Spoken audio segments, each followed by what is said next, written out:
सती में और पार्वती में एक अंतर भारी है। सती माँ धनवान है और पार्वती मैया गुणवान है। इसलिए पूरी दुनिया में जितने भी व्रत हैं, पूरी भारत की भूमि पर जितने व्रत होते हैं, कोई व्रत लक्ष्मी जी का नहीं है। भारत की भूमि पर कोई व्रत सरस्वती मैया का नहीं है। भारत की भूमि पर कोई व्रत इंद्राणी का नहीं है। भारत की भूमि पर कोई व्रत किसी देवी का नहीं है। जितना भारत की भूमि पर एक व्रत भारी है वो है माता पार्वती जी का। तीज का व्रत करोगे तो पार्वती जी का है, चतुर्थी का व्रत करोगे तो पार्वती जी का है, छठ का व्रत करोगे तो पार्वती जी का है। आप जितने व्रत देवी जी का करोगे नवरात्रे में तो पार्वती जी का है। भारत की भूमि पर जितने व्रत हुए नारियों के, छोटी तीज, बड़ी तीज, हरतालिका तीज, करवा चौथ, जितने चतुर्थी के व्रत, जितने तीज के व्रत, जितने छठ के व्रत, जितने भारत की भूमि पर हुए, ये सब माता पार्वती जी के हैं। पार्वती के क्यों हैं? क्योंकि धनवान और गुणवान में अंतर है। माँ पार्वती गुणवान है, इसलिए माताएं उनके व्रत कर कर अपने अंदर भी वो गुण उत्पन्न करना चाहती हैं कि हम भी ऐसा तप करें, हम भी ऐसी साधना करें। हे माता पार्वती, जैसे आपका अखंड सौभाग्य है, हे माँ जगत जननी, हमारा भी मांग में अखंड सौभाग्य रहे। जैसे आपके चूड़े अमर हैं, हे माँ हमारे हाथ में भी चूड़े अमर हो। हे माँ जैसे आपके भाल की बिंदी अमर है, माँ मेरे भाल की बिंदी भी अमर हो। हे माँ जैसे आपके नैनों का सुरमा, बालों का गजरा अमर है, हे माता पार्वती हमारे भी नैनों का सुरमा और बालों का गजरा अमर कर देना। बस इतनी सी कृपा नारी माता पार्वती से मांगा करती है, माँ पार्वती से चाहती है।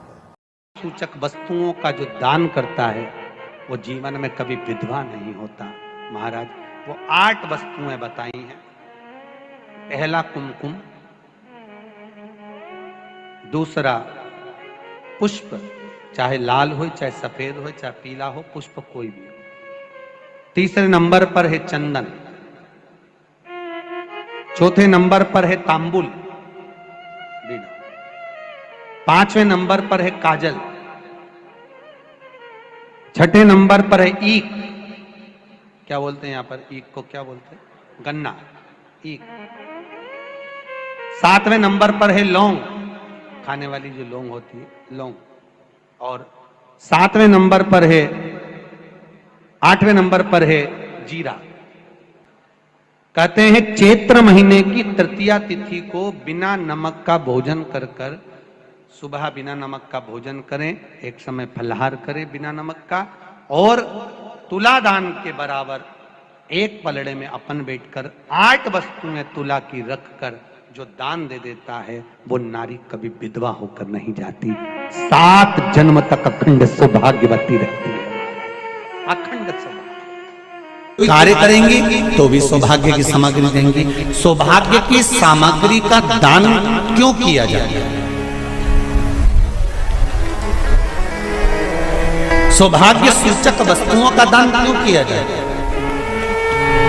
सौभाग्य की वस्तुएं क्यों प्रदान करी जाती है, क्यों दी जाती है? उसका कारण क्या है?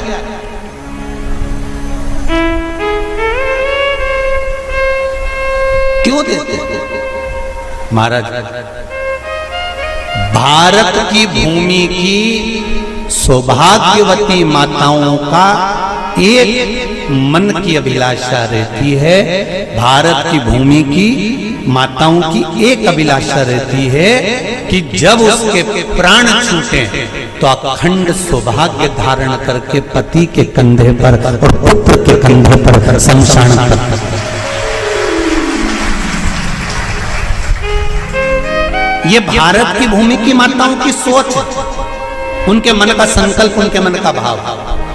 और विदेश की माताओं का क्या संकल्प होता है? महाराज भारत का एक संत विदेश गया और भारत के संत जब विदेश गए तो वहां पर एक मां, एक स्त्री पति की कब्र के पास में बैठकर पंखा कर रही थी। भारत के संत को बड़ा दुख हुआ, देखो हमारे यहाँ की माताएं तो पति के साथ सती हो जाती हैं, हमारे भारत की भूमि की माताएं तो पति के साथ सती हो जाती हैं, पर ये तो विदेश की माताएं तो भारत की माता से भी बढ़कर है कि पति मर गया, कब्र के अंदर है, तो भी पंखा कर रही हैं। ये तो इनसे भी बड़ी है, भारत की माता से भी बड़ी ये विदेश की माता।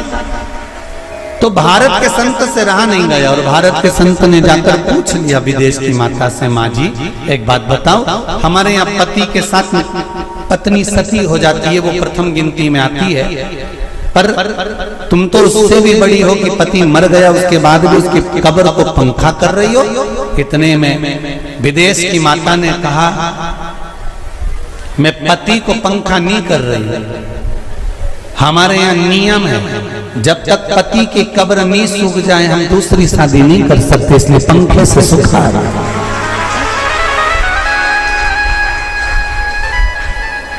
इसलिए पंखे से सुखा रही है।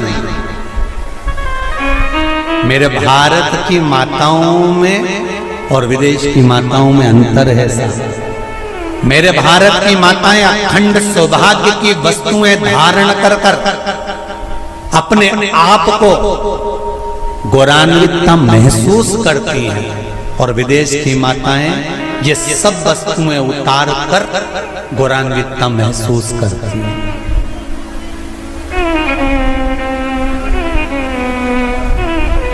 क्यों देते हैं चूड़ी का दान, क्यों देते हैं बिंदी का दान, क्यों देते हैं अखंड सौभाग्य का दान?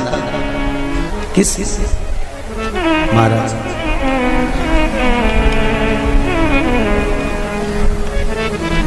मेरे हाथों में भर भर के चूड़ी रहे, मेरे हाथों में भर भर के चूड़ी, और मैया कोई कामना मेरे मस्तक पे चमकती चूनर रहे, मेरे मस्तक पे चमकती चूनर रहे, और मैया कोई कामना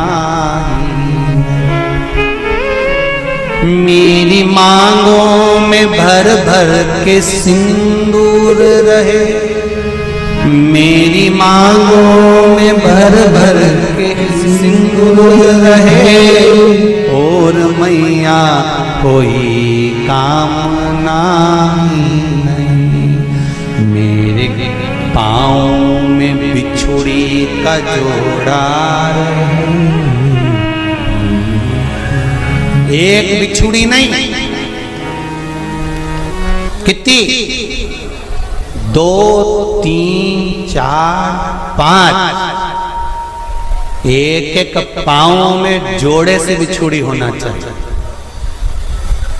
केवल एक नहीं, सिंगल नहीं। वो तो आजकल का फैशन हो गया महाराज, जो केवल एक बिछुड़ी धारण कर लो उसी में फैशन दिखे।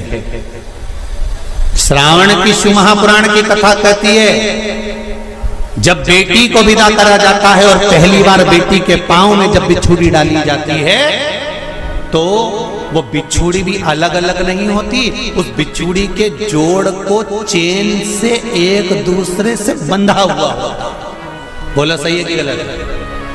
जितने आस्था चैनल पर कथा सुन रहे हैं, जितने फेसबुक पर सुन रहे हैं, यूट्यूब पर सुन रहे हैं, सुन लेना कि मेरे भारत की माताओं का जब पाणी ग्रहण संस्कार किसी बेटी का होता है, उसके पांव में जब पहली बार बिछुड़ा पिनाया जाता है, बिछुड़ी पिनाई जाती है, तो वो बिछुड़ी भी एक दूसरे से बंधी हुई होती है, चेन से बंधी हुई होती है।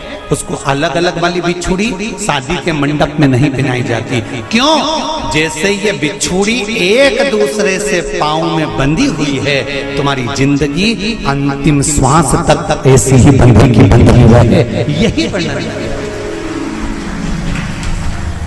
वो तो अब माताओं ने थोड़ा सा फैशन चेंज कर दिया, अब पांव में ज्यादा बिछुड़ी नहीं पहनती, गड़ती है, चुभती है, एक बिछुड़ी धारण है।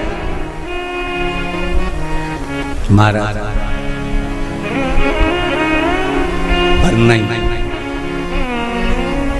बिछुड़ी भी दो हो, जोड़े से हमारी माताएं, भारत की भूमि की जो माताएं हैं, ये चूड़ी भी हाथ में पहनती है तो जोड़े से पहनती है। बोलो जैसा सही है कि गलत है?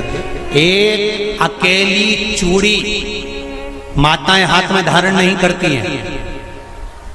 अगर भारत की भूमि की संस्कारित माताएं हैं और भारत की भूमि की सभ्यता और संस्कृति को जानती है तो अकेली चूड़ी नहीं, जोड़े की चूड़ी पहनेगी। 2 चूड़ा डालेगी, 4 डालेगी, 12 डालेगी, पर सिंगल नहीं, अकेले। और सरल भाषा में समझ लो, हमारे यहां ठेले पर लेने जाओ तो जो केले अपन खाते हैं वो भी सिंगल नहीं देते, उसको भी जोड़े से दिया जाता है। 2 दूं की, 12 दूं की, आधी दर्जन दूं की 1 दर्जन। अब अंदाजा लगाइए, हमारे यहां देने का भी एक भाव है। श्रावण के महीने की शिव महापुराण की कथा, जिसका नाम है श्रावण शिव महापुराण की कथा, ये कहती है कि पार्वती जी ने और गंगा जी ने ये चतुर्मास में जितना सौभाग्य का दान दिया है, उनके बराबर दुनिया का कोई व्यक्ति इतना सौभाग्य का दान नहीं दे सकता जो माता गंगा और पार्वती दोनों दान दे रहे हैं।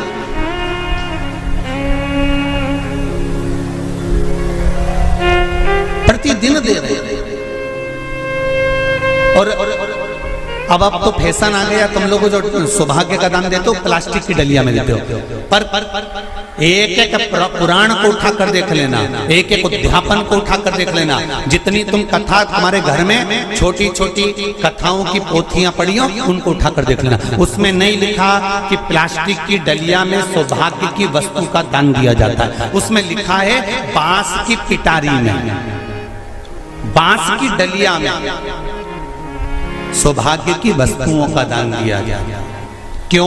क्योंकि बांस वंश की वृद्धि करता है, बांस सौभाग्य की वृद्धि करता है, और बांस अखंड सौभाग्य। जैसे बांस का पौधा बढ़ते चले जाता है, बढ़ते चले जाता है, उसी तरह बांस की डलिया में जब दान दिया जाता है, बांस की टोकनी में जब दान दिया जाता है, तो ये भाव रखा जाता है कि तुम्हारा सौभाग्य ऐसे ही बढ़ता रहे। पर अब थोड़ा सा फैशन चेंज हो गया, तो प्लास्टिक की डलिया, पर प्लास्टिक की नहीं,